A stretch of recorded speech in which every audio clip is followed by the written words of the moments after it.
Beijing has approved a controversial national security bill for Hong Kong that critics say will allow China to tamp down on freedoms enjoyed by the city's residents. The move comes after Secretary of State Mike Pompeo announced yesterday the U.S. no longer considers Hong Kong to be autonomous from China.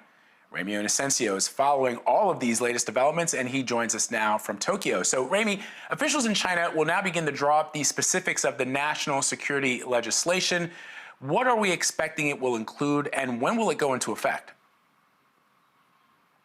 Sure. Well, those have already been defined in terms of banning things like treason, sedition, secession, as well as foreign interference. Now, those are broad terms, but let me get to some specifics here. For example, treason could include burning the Chinese flag or the Hong Kong flag. We've already seen that happen over the course of the pro-democracy demonstrations from last year, which we covered from June to December. Foreign interference is also a big thing because Beijing has accused that there are foreign influencers, foreign meddlers. That is short form for saying the United States and possibly the United Kingdom in trying to support the demonstrations that have been happening so far. In terms of when we might see this actually come to fruition, that could be as early as this August. That's according to one pro-Beijing legislator in Hong Kong. But looking at it from now, that was just ratified earlier today in Beijing at the National People's Congress. We have the whole entire summer. This will go to a number of other leaders in China. Then it has to be put into the mini constitution in Hong Kong known as the Basic Law. So looking ahead, today we're just seeing the initial gas that is being thrown on this fire that could theoretically be burning for the whole entire summer. So China passed this by bypassing Hong Kong's legislative council.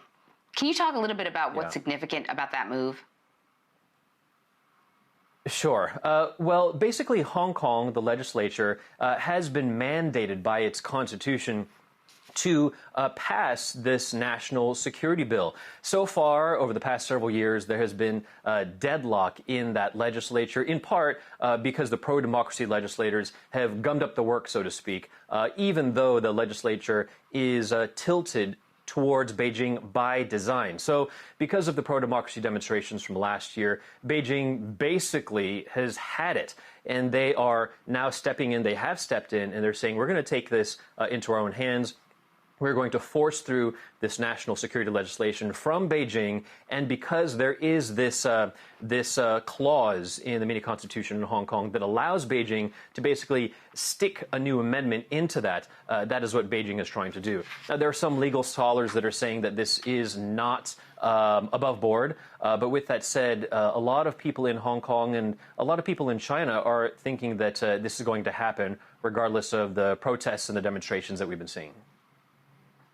And that's the point that I wanted you to drill in on a little bit, Ramy, because the question that I've had over the past year or so as these protests have started to swell is, why is China doing this now? And it strikes me that as powerful as the protests are, as numerous as they are, that Beijing has decided to do this, and the only reason that I can see that they're doing this is because they know that they will not be challenged. Yes, they'll be challenged on the ground by protesters, but if the United States and others are sort of willing to go along and to not interfere, then those individuals that are clamoring for their rights, for democratic ideals, are going to be drowned out by the power and the might of Beijing. And so is there a sense from you through your reporting as to the timing, as to why they've decided to do this at this point? Sure. This has to go, in one hand, politics, and in one hand, economics and finance. In terms of politics, they're doing this because President Xi Jinping, is trying to bring Hong Kong, deemed as restless, full of turmoil from the view of the Communist Party, back into the Greater China fold after it was handed back to China in 1997 from the United Kingdom. So the timing of this is because of the pro-democracy demonstrations from last year. In addition, the world, the United States in particular, has been consumed with the coronavirus. So while governments are all sort of looking away, this is now a very opportune time. In addition, with regards to the economic aspect of things, people are saying, what does Beijing have to lose? Beijing does have to lose a fair bit, but they have been willing to, I guess, proverbially shoot themselves in the foot short term, putting aside the economics and the finance of things in order to make sure that sovereignty, territory, power, and culturally face are all protected in the eyes of the world.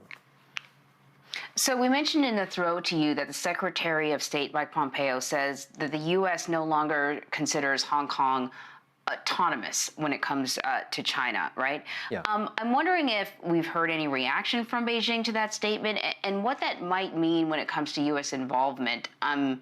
We remember when the protests were really sort of raging last year. We actually didn't hear a lot from Pompeo or the president about what was happening in Hong Kong. Yeah, well, basically from state-run media, immediately after Secretary of State Pompeo issued that declaration, as well as on Twitter, the Global Times, which is known as sort of like a tabloid mouthpiece for the Communist Party, they issued something on Twitter, and notably Twitter is not available to the 1.4 billion people in China, but Global Times does leverage this for the world. And they said, the China-U.S. battle is on. That is a quote, basically laying down the gauntlet to the United States, saying, if you want to bring this fight to us, we will take you on. But in all my time covering China over the past 20 years, one thing continues to ring true. Beijing, someone told me, in China has been around for 5,000 years. Hong Kong itself has been part of the UK for 99 years when it was a colony. It's now back to China over the past, 20-odd years or so. So over the grand scheme of things, people in Beijing, the leaders there, can wait. They have waited in the past for things to come back to their side, and it seems like they're trying to do that now, too. Interesting observation, Ramy. Thank you very much.